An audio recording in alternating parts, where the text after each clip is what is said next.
Good morning to all of you and welcome to परीक्षा online classes. Dear friend, आप सभी लोग जान रहे हैं कि हम लोग छत्तीसगढ़ की जनजाति का संपूर्ण अध्ययन देख रहे थे, जिसमें केंद्र सरकार के द्वारा जो संरक्षित विशेष पिछड़ी जनजाति है, इसको हमने देख लिया है सभी पाँचों को। और आगे हम देखने वाले हैं छत्तीसगढ़ द्वारा संरक्षित विशेष पिछड़ी जनजाति, जिसके अंतर्गत भुंजिया और पंडो जनजाति आते हैं, इसको हम देखेंगे। तो आज का जो हमारा टॉपिक है ये भुंजिया जनजाति पर केंद्रित है। भुंजिया जनजाति के बाद हम देखेंगे पंडो जनजाति। वीडियो में आगे बढ़ने से पहले कुछ विद्यार्थियों का और कुछ फ्रेंड्स का कमेंट्स ये आया कि जैसे जो पढ़ रहे हैं उसका बुक बता दीजिए। तो इसके संबंध में यही कहना चाहूँगी कि आपके पास जो बुक अवेलेबल है आप उसी से पढ़ सकते हैं, और जो आपको यहाँ पर बताया जा रहा है वो नोट सफिशिएंट है। इससे ज़्यादा पढ़ भी लेंगे तो एग्ज़ाम के टाइम हम रिवाइज़ नहीं कर पाते हैं। जितना भी आपको जो पढ़ाते समय जो आप नोट्स देख रहे हैं, हैंड राइटिंग नोट्स, आप उतना अगर नोट कर लेते हैं तो उतना पर्याप्त है। इसके अलावा आपके पास जो भी बुक अवेलेबल है वो उसे आप पढ़ सकते हैं। क्योंकि अगर किसी एक बुक का पर्टिकुलर नाम लिख पाना भी थोड़ा दिक्कत है, क्योंकि जो एग्ज़ाम का माहौल है, आयोग की जो स्थिति है उसको ध्यान में रखते हुए, क्योंकि जो जैसे जैसे अभी वर्तमान समय में जो विगत परीक्षा गया है प्री का, तो उसमें जिस प्रकार के क्वेश्चन आंसर लिए गए हैं उसको देखते हुए यह कह पाना कि ये बुक ऑथेंटिक है बहुत दिक्कत होता है, क्योंकि जो सर्वव्यापी सत्य है उसको भी नकार दिया गया है। तो इसके संबंध में आप ज़्यादा सोच विचार मत कीजिए।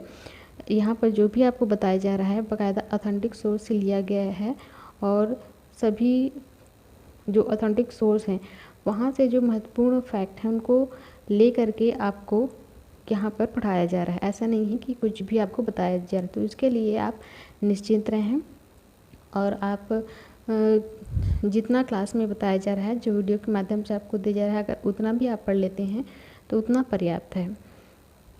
तो आज का हम क्लास चलिए शुरू करते हैं। और हमारा यही उद्देश्य है कि हम अपने तरफ से पूरा कोशिश करते हैं, 100% हमारा ये प्रयास है कि इन वीडियो के माध्यम से जितना ज़्यादा से ज़्यादा हो सके आपको लाभान्वित कर सकें। अगर इनसे आपको थोड़ा सा भी हेल्प मिलता है तो हमें बहुत खुशी होगी। तो चलिए हम ज़्यादा समय ना लेते हुए आज का जो क्लास है उसको शुरू करते हैं। और आज का जो हमारा टॉपिक है भुंजिया जनजाति। भुंजिया जनजाति, भुंजिया जनजाति के संबंध में इनका शाब्दिक अर्थ ये होता है, ये कहा जाता है कि ये अपने आप को भूमि से उत्पन्न मानते हैं। भुंजिया मतलब भूमि से उत्पन्न। प्राचीन जो कथाएं इनके बारे में प्रचलित हैं उसको हम देख लेते हैं। जो कथाएं यहाँ पर सबसे पहले हम यहाँ पर देखते हैं तो उसको आपको एकदम हल्के में लेना है। हल्के में ऐसे लेना है कि एकदम आपको जैसे मैं आपको पता चला कि आपको स्टोरी याद है बाकी फैक्ट भूल गए। तो इसको बताने का मेन मतलब ये रहता है कि हम कोई भी हम जनजाति जब पढ़ते हैं तो उसके बारे में थोड़ा सा उनके जो पूर्वज के बारे में अगर हम जानते रहते हैं तो आगे जो हमको फैक्ट मिलने वाला रहता है उसको हम अच्छे से रिलेट कर लेते हैं। सिंपल सा है, हम अपने जीवन के बारे में भी देखते हैं, अपने बारे में, परिवार के बारे में भी देखते हैं। सामान्यतः यह बोला जाता है घर में भी, जब आप चर्चा करते होंगे कि हमारे जो थे दादा परदादा वो लोग यहाँ से आए थे, पहले ये करते थे। तो उस समय जब ये स्टोरी हम सुनते हैं तो हमको बहुत अच्छा लगता है, एकदम खो जाते हैं। और हम तो उसी तरीके से आपको फैक्ट को पकड़ने से पहले इसको वैसे ही आपको समझना है, ठीक है। इसको मैं पहले ही बता चुकी हूँ, आप चाहें तो अपने नोट्स में इसको मेंशन कर सकते हैं, नहीं चाहेंगे तो इसको भी करेंगे तो भी चलेगा। तो अब हम देखते हैं कि क्या कथा है भुंजिया जनजाति के संबंध में। तो कथा ये है कि एक व्यक्ति था जिसका नाम था बचर, और वह गोंड जनजाति का था। तो बचर क्या करता है, एक दिन पैरी नदी में जाता है, और पैरी नदी को जाता है मछली पकड़ने के लिए जाता है। मछली पकड़ने के लिए जाता है और वो जाल अपना डालता है। कुछ देर बाद उसको लगता है कि मछली फंसा है, फिर जाल वो खींचता है, देखता है कि एक काला पत्थर उसमें फंसता है। अरे सोचता है अरे ये क्या फंस गया, मैं तो मछली का मिला होगा सोच रहा था। वापिस से पत्थर वो फिर फेंक देता है पानी में, फिर जाल डालता है, फिर वही पत्थर आता है, फिर फेंकता है, फिर जाल डालता है। वैसे करके बार बार वो करता रहता है, तो हर बार वही काला पत्थर ही फंसता है। तो अब ये सोचता है कि भाई आज तो मेरे को मछली मिलने से रहा, उससे अच्छा अब यही ले जाता हूँ, यही आ रहा है, हो सकता है अब क्या करूँ, बार बार आ रहा है तो ले ही जाता हूँ। तो वो खाली हाथ वैसे ही पत्थर को लेकर के अपने घर आ जाता है। अब वो अपना घर में रख देता है और अपने दैनिक की जो दैनिक क्रियाकलाप है उसको करते हुए ऐसी शाम हो जाता है और वो रात में सो जाता है। फिर रात में उसको सपना आता है, किसका, वही काला पत्थर का। बोलता है कि मैं ये हूँ, अब तुम मेरी पूजा करना। बोलता है कि मैं एक देव हूँ, अब मैं तुम्हारे घर आ गया हूँ, तुम मेरी पूजा करना। तो जो बचर है वो उठ जाता है। अब बोलता है कि अरे ये क्या बात हो गया। बोलता है, अब फिर उस पत्थर के पास जाता है, सोचता है कि अगर मैं इसको सपने में देख रहा हूँ तो जाहिर सी बात है कुछ ना कुछ तो बात होगा। और बोलता है कि अगर ये सत्य है, मेरा जो स्वप्न है अगर ये सत्य है, तो बोलता है कि हे देव, मैं तो ना पूजा पाठ जानता हूँ, ना तो विधि है उसको जानता हूँ, तो अगर ऐसे में बिना नियम के कोई पूजा पाठ करूँगा तो इससे मुझे और ज़्यादा अधिक दोष होगा, तो मैं आपकी पूजा या स्थापना नहीं कर सकता, मैं इसको करने में सक्षम हूँ, तो आप मुझे क्षमा कर दीजिए।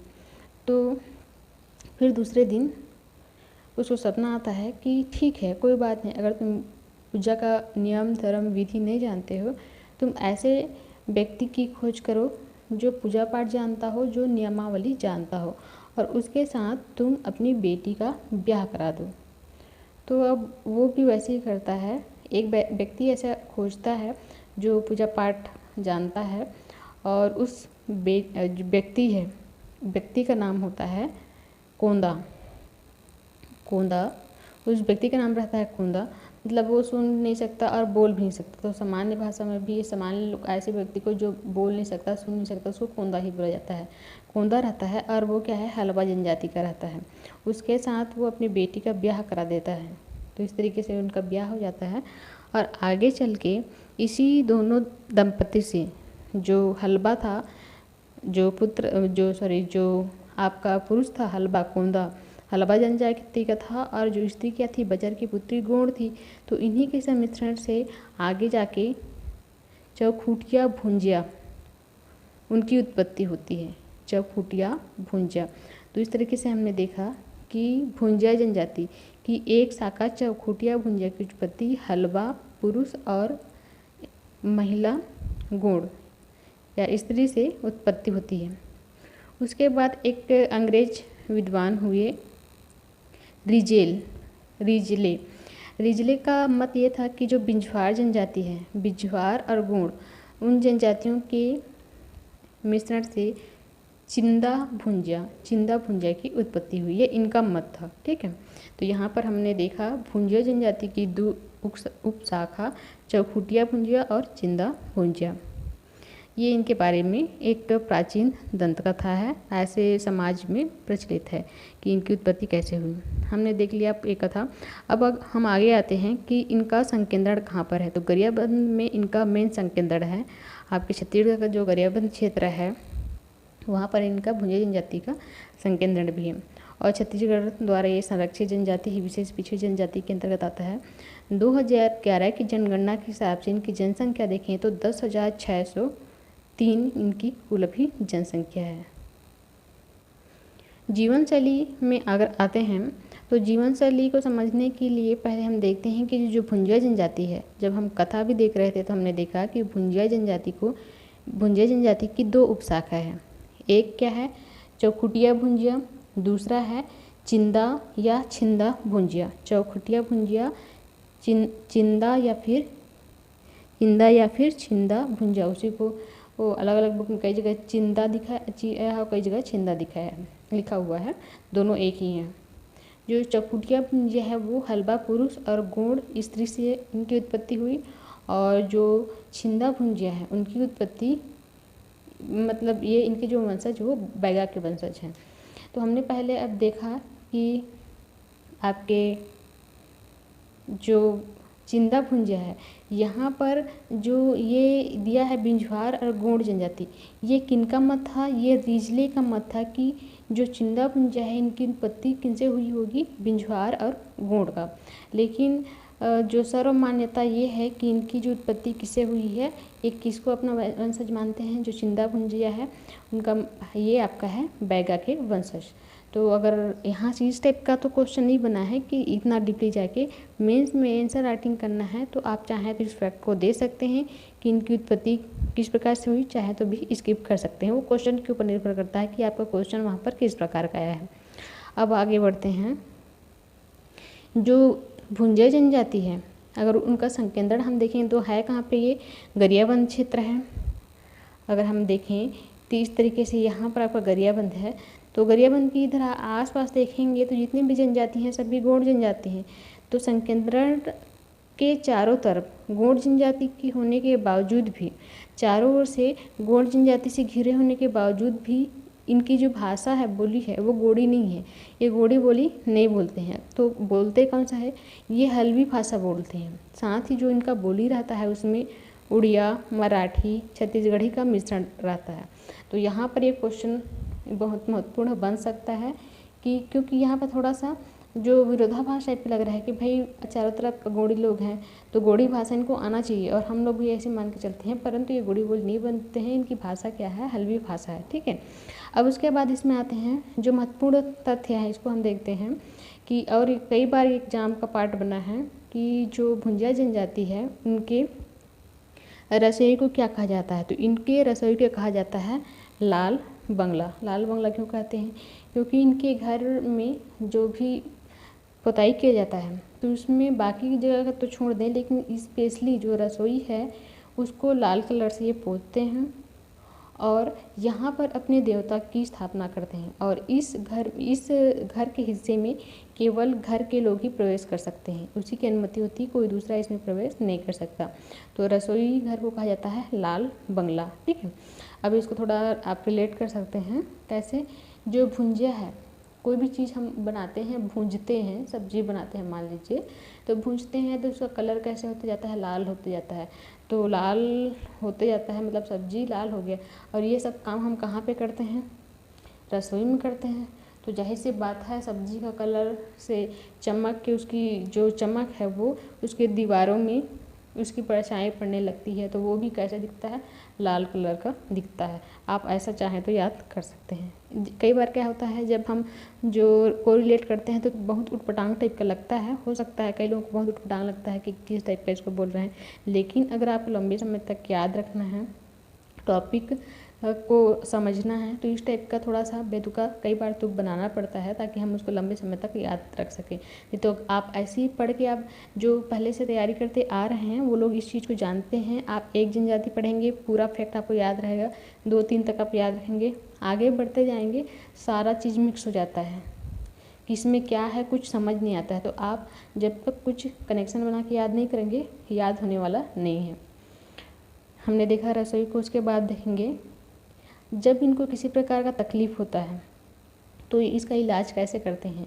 ये तपते लोहे से शरीर को दाग देते हैं, तपते लोहे से शरीर को दाग के वहाँ पे उसका इलाज करते हैं। ये महत्वपूर्ण है, यहाँ से क्वेश्चन बना है। और एक और है, इसके पहले हमने देखा था क्या था, दरहा। वो दरहा क्या था, वो अलग था, वो भी तपते लोहे से ही शरीर को दागा जाता था, पर वहाँ पर वो इलाज के नाम से नहीं, उनकी संस्कृति में ये प्रथा ही है कि अगर 5 साल का हुआ लड़का तो उसको 10 से लेकर के 16 निष्कान उसके शरीर में बनाना है। और ये अभी भी हमने पढ़ा है, और ये किस जनजाति में किया जाता है, तो इतना तो आप रिकॉल कर सकते हैं, कमेंट बॉक्स में ज़रूर बताएंगे कि दरहा किस जनजाति में किया जाता है। ये हो गया। उसके बाद आगे देखते हैं विवाह में। विवाह में इनका एक विशेष प्रकार का विवाह किया जाता है, कांदा विवाह। कांदा विवाह या उसी को कहते हैं कांड, या उसी को पूरे नाम से जाना जाता है कांडा बारा। कांडा बारा कांड विवाह होता क्या है, जब जो पुत्री है या जो लड़की है भुंजिया जनजाति की, वो एक उम्र तक पहुंचती है, रजोदर्शन उम्र के पूर्व, मतलब जैसे महिलाओं में, लड़कियों में क्या होता है, एक उम्र के बाद एमसी साइकिल शुरू होता है, तो वहाँ तक पहुँचने से पहले, मतलब 15-16 वर्ष के पहले इनमें विवाह कराया जाता है। विवाह किसके साथ कराया जाता है, तीर के साथ विवाह कराया जाता है, और ये सभी लड़कियों में अनिवार्य है। तो यहाँ पर तीर विवाह किस में कराया जाता है, आपके भुंजे जनजाति में जिसको कहते हैं हम कांड विवाह या कांड विवाह या पूरे प्रक्रिया को कहा जाता है कांडा 12। और एक तीर के साथ विवाह कराया जाता है जब उचित वर नहीं मिल पाता है बिंझवार जनजाति के साथ। ठीक है, तो यहाँ पर कंफ्यूज नहीं होना है। उसके बाद प्रसव के लिए, प्रसव सामान्य इसमें कोई स्पेशल प्रक्रिया ये लोग नहीं करते हैं, जो कराते हैं उनको कहते हैं सुनिदाई या फिर सुइनदाई, बुजुर्ग महिला होती है। आगे इनके जीवन शैली के बारे में और उतना महत्वपूर्ण तो फैक्ट नहीं है और मुझे नहीं लगा कि हमको इसमें शामिल करना चाहिए। रहने के लिए तो बहुत सारा चीज़ है, जैसे बाकी जो आप देखेंगे सामान्यतः तो उसको मैंने शामिल नहीं किया है। जैसे आप भुंजिया जनजाति हैं तो जनजातियों में जो पढ़ते हैं कॉमन सी चीज़ है, तो वो सब चीज़ों को जो महत्वपूर्ण नहीं था मैंने उसको स्किप कर दिया है। आर्थिक जीवन में ऐसे विशेष तो नहीं मिला जो एग्जाम का पार्ट बना हो या महत्वपूर्ण हो। उसके बाद सामाजिक जीवन में जो चीज़ इंपॉर्टेंट लगा है उनका युवा गृह। युवा गृह में क्या है, इनके भुंजिया जनजाति की जो युवा गृह है उसको कहा जाता है दसरवासा, दसरवासा। और इसको हमने बहुत ही अच्छे से ट्रिक के माध्यम से याद कर रखा है। तो जिन्होंने वीडियो नहीं देखा है अभी तक, आप जाके प्लेलिस्ट में चेक कीजिए और युवा गृह से संबंधित जो ट्रिक का वीडियो है अपलोड हो चुका है उसको आप एक बार देख लेंगे। उसके बाद जरूर तंत्र मंत्र करने वाले जो जानकार होते हैं इनके समाज के, उनको कहा जाता है बैगा। देखिए बैगा 2 बार आ चुका है, एक जगह हमने देखा देवारी बैगा और इसमें आ रहा है बैगा। तो देवारी बैगा कौन से जनजाति के तंत्र मंत्र के जानकार को कहा जाता है, ये भी आपके लिए एक प्रश्न है। कमेंट्स बॉक्स में ज़रूर अपना बताइए और रिकॉल कीजिए। ठीक है, उसके बाद जो जाति पंचायत है, जो पंचायत हमने देखा था उसमें हमने इसको नहीं देखा था, ये नया हमको मिला है, तो आप अपने नोट्स में इसको मेंशन कर लेंगे।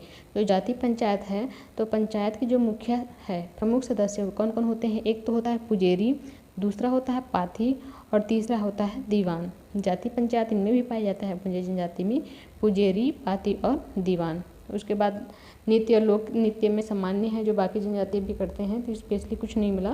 तो इसमें दिवाली के समय महिलाएं एक पड़की नृत्य करती हैं, साथ में गीत भी होता है पड़की गीत, तो ये नया लगा। तो इतना महत्वपूर्ण फैक्ट मुझे भुंजिया जनजाति के अंतर्गत आपको बताना था। इसके बाद हम नेक्स्ट जनजाति के साथ फिर आएंगे। अभी तक इसमें अगर किसी प्रकार को कोई डाउट है, कोई परेशानी है, आप कमेंट के माध्यम से ज़रूर पूछ सकते हैं और अपना सुझाव देना बिल्कुल भी ना भूलें, अपना फीडबैक ज़रूर दीजिएगा। तो आज के लिए बस इतना ही। वीडियो अगर अच्छा लगा तो लाइक शेयर ज़रूर कीजिए, जो चैनल पर नए हैं सब्सक्राइब कीजिए और बेल आइकन को ज़रूर प्रेस कीजिएगा। आज के लिए बस इतना ही। Thank you so much.